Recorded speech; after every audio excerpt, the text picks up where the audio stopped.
Hello everybody and welcome to the Scouting Report. I'm Dan Hayek here with Matt Doyle. And today we're previewing the Saturday evening MLS Stream of the Week between the Chicago Fire and Portland Timbers. Matt, what's your headline for this one? Let me guess. It's Mike Magee related. It is. It's legendary superhero Mike Magee leading the revitalized Fire into a game against a Portland Timbers team that hasn't lost in 3 months. Speaking of Mike Magee, let's keep it rolling with him for our nuts and bolts.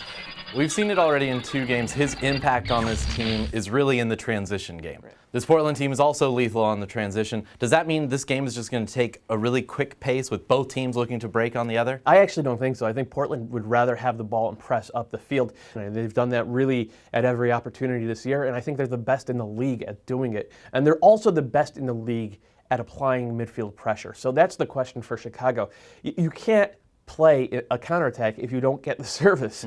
And Portland doesn't allow a lot of service, so it's going to be a tough game for the Fire to sort of figure out where those gaps are and then hit them hard. Yeah, you mentioned that Portland does like to possess the ball. They're actually second in the league. That brings us to our WTF stat.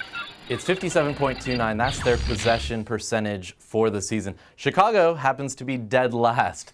Should the Fire try to possess the ball a little bit more than usual, or is that a death sentence? I think it's pointless to try to do that. If you do possess the ball against Portland, if you push them back, they can immediately go into the type of defensive shell where they turn you over where they want you to turn the ball over and then hit you on the counter. It's exactly what they did against Sporting Kansas City last month, and the Fire are not as adept at that sort of game as even Sporting KC are. So I think they have to just play their game. They have to hope that they can get on the ball in central midfield and then hit hard with Patrick Nyarko, Magee, Chris Rolfe, and punish the Timbers on the break. Now, one of the reasons that Portland is so good in possession is Will Johnson, and he's part of our man-to-man. Yeah, Will Johnson versus Jeff Larentowicz. These guys are going to be in the same neighborhood all day, and Larentowicz is going to have his handful. As I mentioned, the Fire need to get on the ball in central midfield. Larentowicz is going to be their primary avenue in terms of releasing pressure when they do have the ball, and in terms of distributing to the attackers. If Nyarko is going to get the ball in space, if Rolfe's going to get the ball in space, if Magee is going to get the ball in space,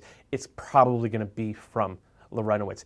He also has to shield the back line. He has to be a lockdown defensive midfielder. He has to make sure that Johnson or Diego Chara or Diego Valeri don't get runouts against Austin Berry and Bakary Soumare. So he's got a lot on his plate for this one.